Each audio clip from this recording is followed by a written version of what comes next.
Brian. I'm going to show you guys how to import in a new environment in the backdrop because Fusion has just a few environments and they get pretty stale after a while. So, one of the things that you want to, I'm rendering this up right now, it's taking a while, but I wanted to point out is that these environments are more for the lighting than for the actual environment. So you notice that all I really see is some checkers on the floor. These seats I brought in are models that I made in a different file, and I just brought those in to make it a little bit more realistic. Oh, and I've got focal blur on, so it's subtle, but you can see the background's a little bit more blurry than the foreground. And let me show you, well, let's bring in the environment first. So I'm going to stop this render. I already captured it, so I'm going to stop it, and you'll see it goes back to its more,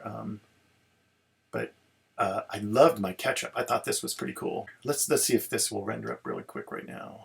And now, so it's also got to do some ray tracing because I got some metallic surfaces, so the ketchup's going to reflect in the metal edges. And let me close this here. I'm going to stop this render. It'll take too long to render up. So on the new environment, if I zoom out, I personally really don't understand how you get a good match in the perspective, because when I zoom out, all of a sudden, look at how terrible this looks. So this is a restaurant. I did use in the setup, I used flattened ground, which kind of helps right around the object, but let me turn that off and you can see now these things look too small. I'm going to zoom these way in, but there's going to be a lot of kind of fussing with this to get it to look right, because it's not just default perfect. So part of the object, like I said, of this background is really just to be a hint. And you know, if I wanted to get the background, I'd have to tip this up enough that I don't really see my dish. So this is really for the big close-up image. So here I'm rendering kind of a little bit more of a contextual shot of a location. So notice that the motorcycle is kind of fuzzy and then the hamburger is nice and tightly focused. So let me show you those settings. And this has been rendering for 1,200 seconds. I don't even know what that means, but it's taking a little while. That focal blur definitely adds. So this depth of field is what I checked on here. And this number is so arbitrary, but this is 0.4, and that gives me kind of a nice background. So maybe that's something to remember. And that little green dot there is the center of focus. So let's save this. So the first, I clicked on that save button. The first window that pops up, you just say OK. So now when I hit the stop, you'll see that all of a sudden everything will come back into focus. And actually I can see that my the motorcycle is a little bit pixelated because of the resolution that I downloaded. I forget which one I used. But that's where that blur actually helps hide that.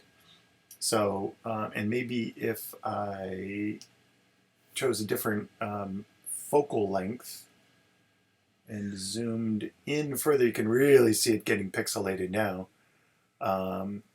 If I pushed it way back in the background, it's acceptable, but you know, this may not be the perspective that I wanted. Because there's a bunch of junk in the background. I want people to focus on my my design. So there's usually kind of two renderings. One is this far away shot, and then one is closer. And let's do somewhere around 100 for this close up. So this may be something like this. And again, I'm not even barely seeing any of the background. I'm even just seeing a little bit of the chair. But this whole game of just giving enough information that people feel like they're got a sense of where this environment is without overwhelming it, because we really want to focus in on our object. Now that's the same 0.4, and now that I'm up close, this is kind of interesting. I can see already it's resing up that this the tray is getting pretty fuzzy on the far side of this. So this may be something where I want to push this way down to maybe 0.1. I think I had some good results with 0.1. And as I mentioned, the backdrop in this case is really just for the lighting to make it feel like it's really out in the real world, not in a studio. Let's go back and show you how to bring in a new environment. So that was a hangar. So I'm going to go back over to this website that I'm at called HDRI Haven. And let's go back to the front page here. So this is what it'll look like. These all appear to be free. If you go to click on HDRIs, and then you can kind of narrow your selection down. I chose indoor because I wanted this to be a cafe kind of setting. And so one of the ones I chose was, this might be nice for a, let's try this.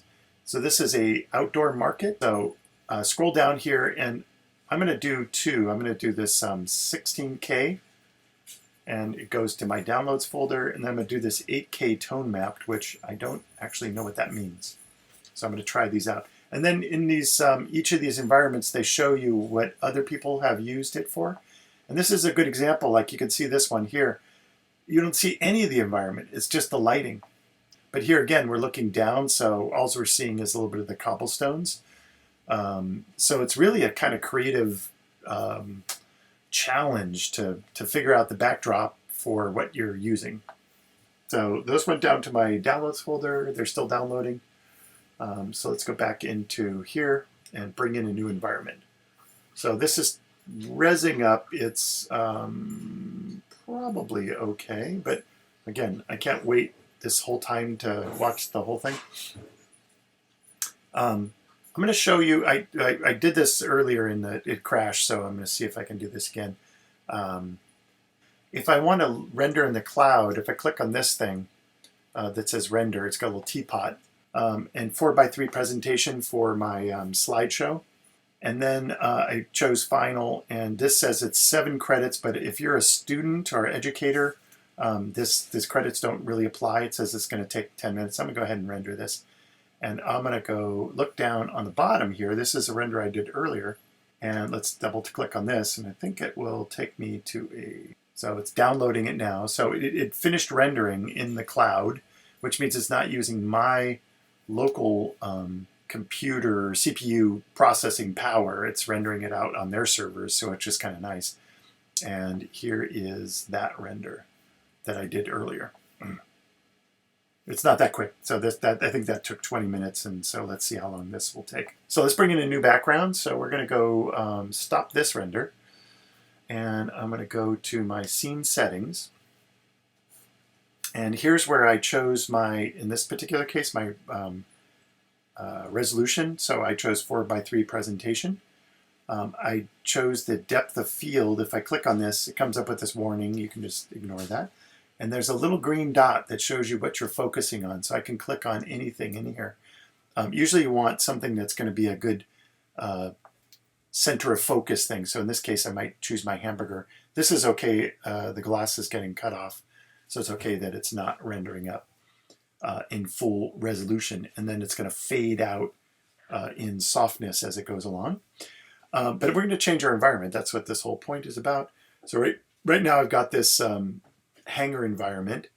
So I'm going to go to my environment tab, and there's that hangar that I uploaded. And it says, I don't get why it says replace. I'm not sure how to load these and keep them, but I'm going to choose that, and downloads. Here's that market. All right, so now I think this will take a second. You see the ball, the beach ball spinning. So theoretically, this should pop into the, there we go. Okay. So now we can kind of imagine we're out in this little outdoor market, and we're eating out in the street because it's COVID. And again, if I just kind of did my first rendering where I focused in on the food, I might do something like this where I just get a hint of the background, barely any, and then I might kind of zoom out a little bit. And here, I think this one, I might want to use the flattened ground. And notice flattened ground kind of locks the, I actually made full chairs. If you only make a tabletop, you can raise that up off the floor, but the chairs help lock everything in place. And then there's some weird things when you do this flattened ground. See how the backdrop is kind of curving up? So if I turn that off, it looks better, but this, yeah, I haven't quite figured this out. I'm still monkeying around with this. But let's zoom out just a little bit. get my tabletop rotated down. I'm using a 3D mouse, by the way. And again, this might just be enough of a hint of the environment. Now, my tabletop, I put a decal on there, and that's not quite enough. I needed it to go further.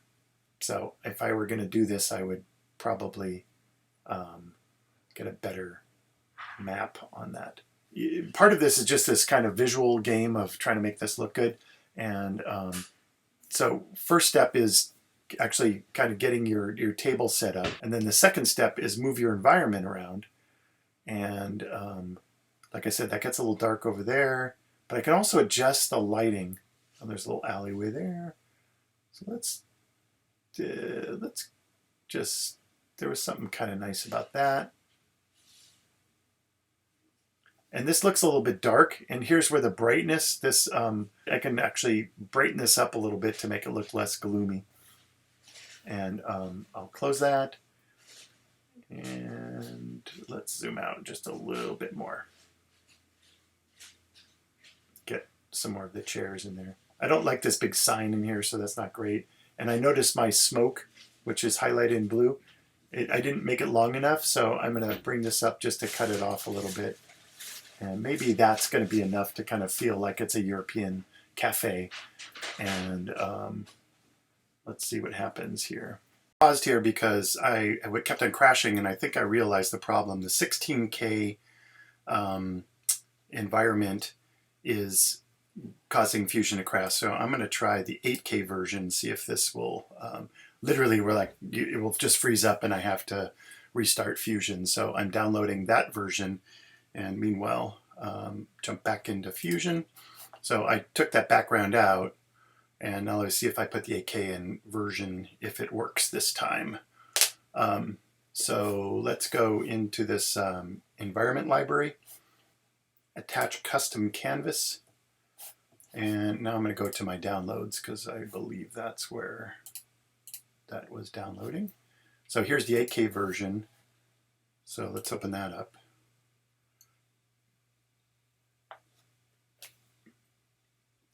And again, it should take a second for it to render up. Okay. Now, just a quick test. I'm not even going to bother aligning this.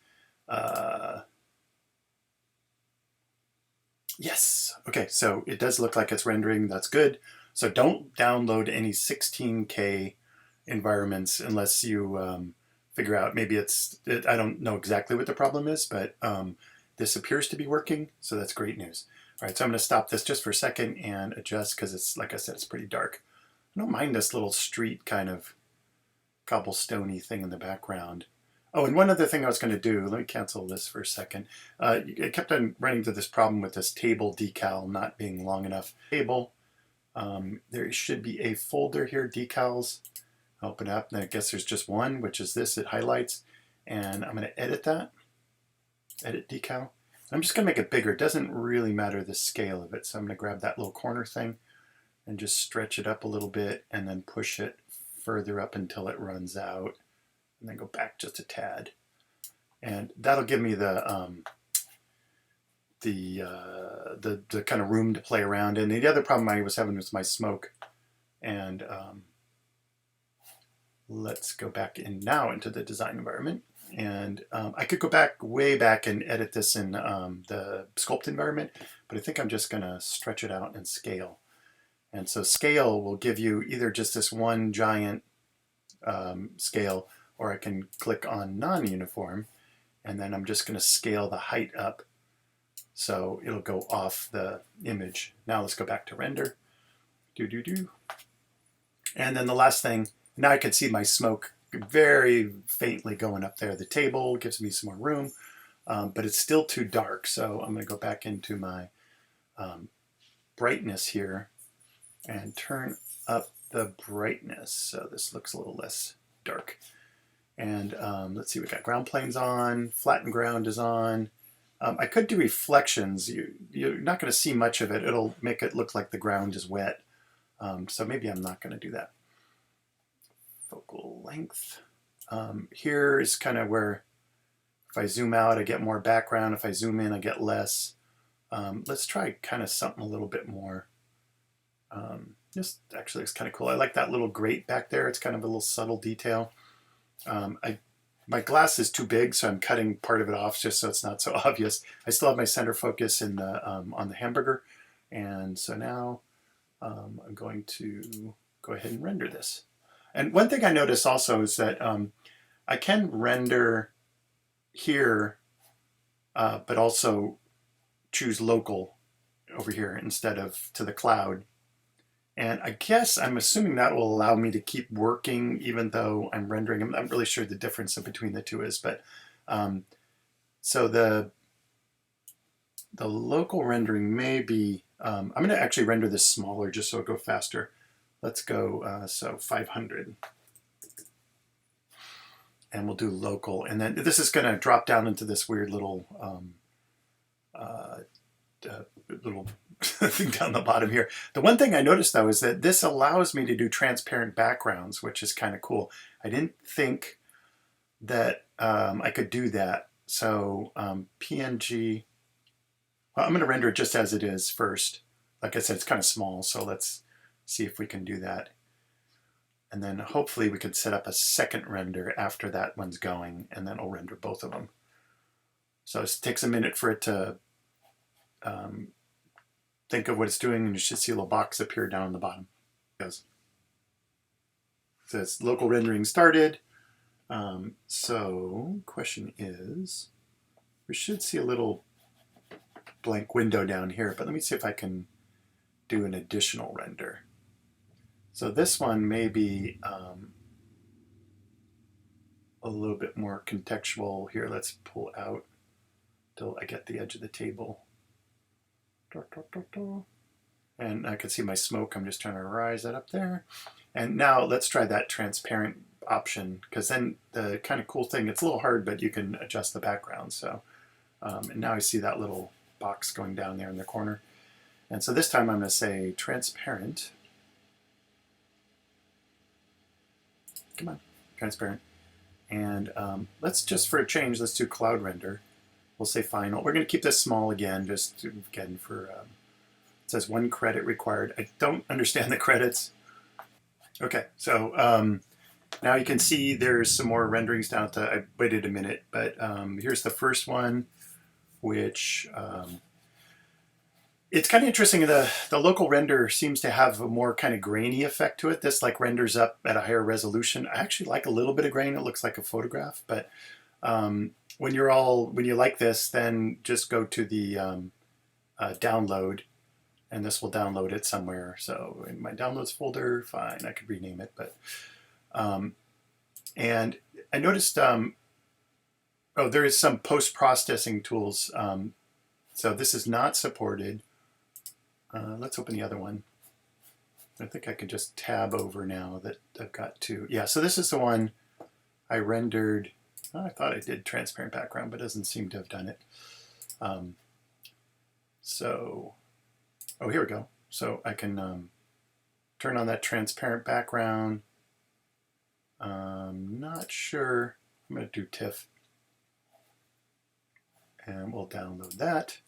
And then I'm going to jump over, we're almost done here. I'm going to jump over to, opened up those downloaded files in Photoshop. You can see the resolution's pretty low because these were 500 pixels by 500. So you probably want to do like 2000 or 3000 maybe. I'm not actually sure, but this was the close-up. So this would look really nice probably if it were in high resolution. So that would just be the kind of one showing off the dishes. And then I did the transparent one, and here's the transparent one. This is a new discovery for me. So I just dropped in a background, and it's not quite right. This is actually that table in the foreground. It kind of looks like a deck. And I think if I played around with the placement of the background image, I could kind of get the perspective to feel a little bit more matched. I'm going to just kind of cut off the top of those guys' heads. So this is not perfect. I might, now that I've done one, go back and try another one. Actually, maybe what I'll do is enlarge this foreground one. So a lot of this is just playing with it, and there's unfortunately, especially in Fusion, there's not really a magic button to make this all happen. But so I'm going to put this down a little bit. So I cut off I notice there's no shadows under the chair legs, so it looks really funny. But if I just move it down a little bit, you don't really notice that as much. And again, I'm kind of focusing on the food. I just want a little bit more of a kind of environment. And I'll hit return. Again, the resolution's pretty bad, so just render it up higher. And then I noticed that here's the one place where the glass is kind of showing some transparency, which is nice. It actually is reflecting through there. I might have to go back in there and just touch that up a little bit. But basically, this is it. So you're going to have to, it's a question of finding the right imagery, getting your angles properly set up. Do this once at a low resolution, bring it in, see what kind of adjustments you need to make, and then you might need to re-render it at a different angle or a different lighting setup. The lighting looks a little bit flat for this, so I might kind of rotate it around a little bit more. But I think this is showing the general purpose. So good luck, guys. One quick last pass. So one thing from learning perspective is that your eye level is at the horizon line. So I'm sitting at this table. That means my eye level is right along the same line as all these people back here. So I went back into Fusion now, and the kind of horizon line would actually now be a little bit lower than I had it before. So if we kind of looked, actually it's a little bit above the chairs, I think. Somewhere around there. And I think if I remember correctly, I'd love to know what iPhoto or iPhone's default, photo reference are. But I'm going to see that it's a little bit more wide angle than I think I had it before. So I'm going to take another stab at this and guess that this is the right level. And then I'm going to pump up, I turned the background so there's more light coming from behind. And I'm going to pump up the luminosity just a little bit more, because it's kind of bright out there in that little outdoor cafe. And I might try a different background as well, but let's start this one first. So I'm going to try that transparent background again. So let's go to TIFF with the transparent background, but this time I'm going to res it up. So we'll say, let's try 25. I think that seems like I remember being a good resolution. So the aspect ratio is still the presentation mode, the exposure. I don't know why you get solutions that options that you can't mess with. Transparent background, and I am going to do the cloud render this time.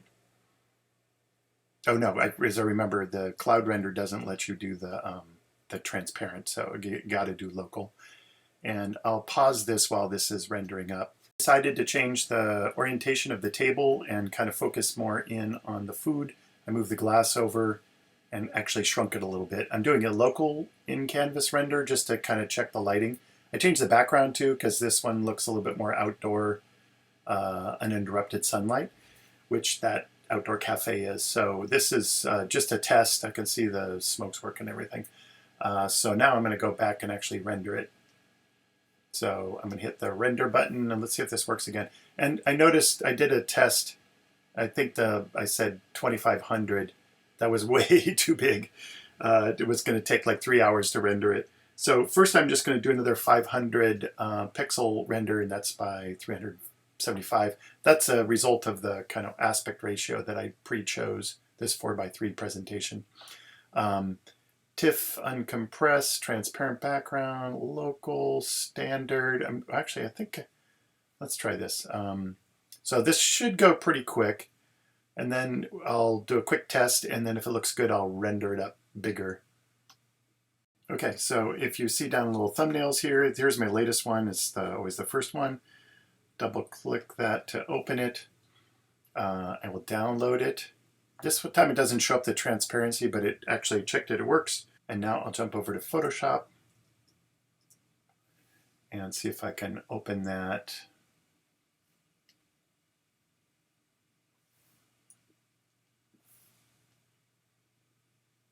Okay, so this is, like I said, low resolution. It was just a test. So I'm going to Command A, select all, Command copy, jump over to my other file, and I'll have to size this up dramatically. So, whoops, the wrong one.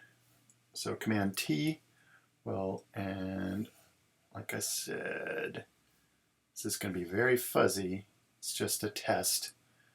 So I'm trying to, there'll be a point where this looks better and better as I move up, but let's hit return. And actually the glass is actually working out pretty nicely. So I'd say about there, looks pretty cool. And then I'll trim off the bottom of this too and the top. So I'm just chose the crop tool. I like to have a little bit of the people in the background, and we'll trim, I don't know if we want that edge. Let's just start here. Okay, so that looks plausible. Like I was looking at the shadows of the trees and stuff, the light's coming from this direction, so I matched it. I'll probably go in here and just add a couple little highlights on that brim. I'm going to render it up in higher res, but I'm not going to wait till this is all done to share it. So this is as far as I'm going. Good luck with your projects. Thank you for watching. This is Brian signing out.